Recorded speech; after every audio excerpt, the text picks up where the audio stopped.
the door. Let's welcome contestant number 4 to the stage.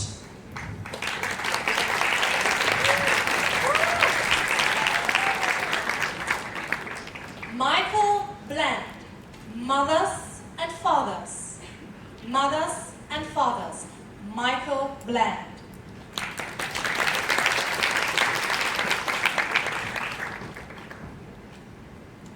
Ladies and gentlemen, I have no mother. I have a woman who gave birth to me, but I have no mother. What I had was a crazy lady living in my house who would take a wet rag, try to hit me, run after me, yelling, "Michael!" She really was crazy. In fact, that's why I was born. You see, she had a deep psychological need to have babies around her at all times, or she really went crazy. So she had me. And for the first 3 years, I was enough to fill that need in her heart. But after that, I wasn't a baby. She had no need for me. I have no mother. When I was a young boy, I had a dog who I loved very much. And I remember one day, when I was coming home from school, I came to find my dog was gone. Thrown away by that woman. I had an evil witch in my house, but I have no mother.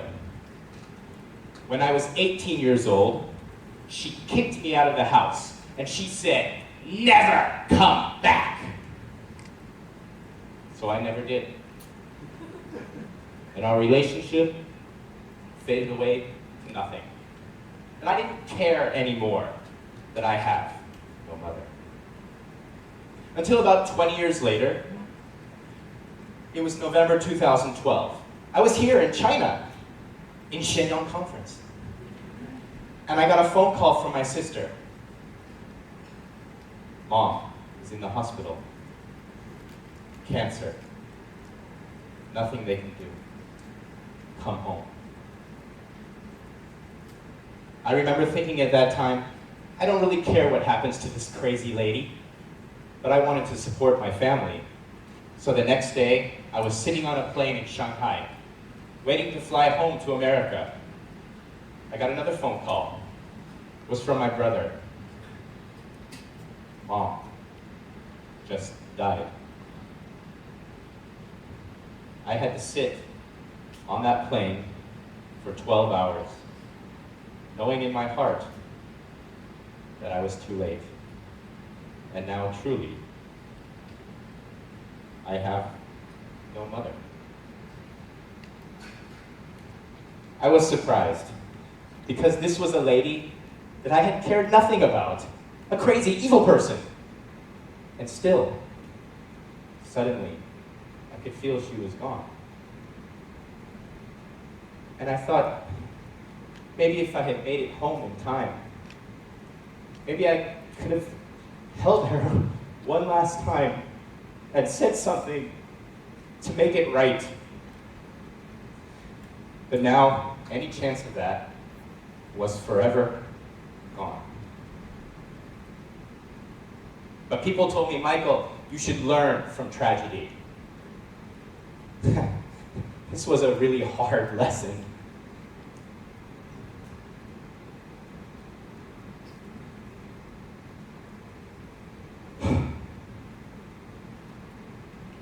I waited 20 years to talk to my mother. Ladies and gentlemen, friends, don't wait. You never know when someone close to your heart might die. Act now. But having learned this lesson from the death of my mother, what could I do? Although now I have no mother, I realized I have a father. I wasn't close to him when I was growing up either, but when I became an adult, I started to think, he's a pretty impressive guy. My father started out very poor. living on a farm with no money. But he worked hard all of his life, all the way up to be VP of a major company and make enough money to raise 6 children. That's amazing. I have a father, and he was generous enough with his money to pay for me to go to university. I would not be the man I am today without him. And I started to think how much alike we are. We both have jobs in sales. We both love dogs. And we both have a belly that makes us look pregnant. I have a father. But having learned that I have this amazing father, realizing that, and learning this terrible lesson from the death of my mother, what could I do? Well, I decided to spend more time with him, so I flew home 4 times the next year to be together with my father. But I wanted more, some kind of connection. I didn't know how to do that, but I got the inspiration from my father. At 76 years of life, my father decided to write down the story of his life. 48 pages for his 76 years. 1 year ago, he gave this to my family. And when I got this, I was so touched because I could now finally understand how he became the man that he is. So I had this idea, my whole family, we should write down our own stories and give it to each other. So I decided to act now. I wrote my story, the story of Michael Bland. It's heavier. 67 pages for my 40 years of life. I talk too much. But last Christmas I gave this to my family and to my father. And we started these great conversations. We started to draw closer, to understand each other. It made my family stronger. I have a father who understands me, and I understand him. And although I wasn't close to her, through her death, my mother taught me one final lesson about how to connect with my father and my family. And so now, it is my dream to take my story and give this to my own future son, well, yes, wherever he may be, so that he can always understand me and be able to say in his own heart with confidence, I have a father. Contest chair.